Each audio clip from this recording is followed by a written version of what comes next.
am so incredibly sorry, Miss Desai. Let me help you. How could you be so careless? Look what you did! You completely ruined the presentation.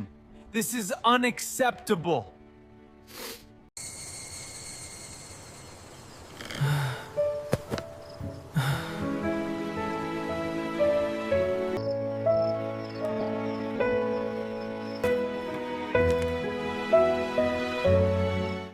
ஒரு சிங்கம் ஒரு எலியை பிடிக்கும் திறன் கொண்டதாக இருந்தாலும் அது ஒருபோதும் எலியை பிடிக்காது.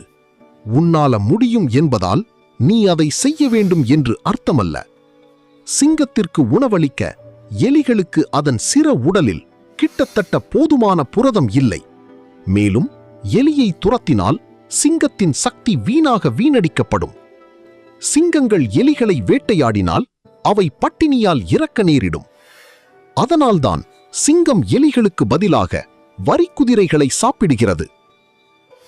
சிறிய கனவுகளை துரத்த உன் நேரத்தையும் சக்தியையும் செலவிடுவது உன்னை சோர்வடையச் செய்யும், மேலும் சோர்ந்து போக வழிவகுக்கும். நீ விரைவில் தோற்றது போல் உணர்வாய். இந்த கேள்வியை நீயே கேட்டுக்கொள். நான் எலிகளை துரத்துவதில் பிஸியாக இருக்கிறேனா? நீ சரியான இலக்குகளை சீரமைத்துக்கொள்.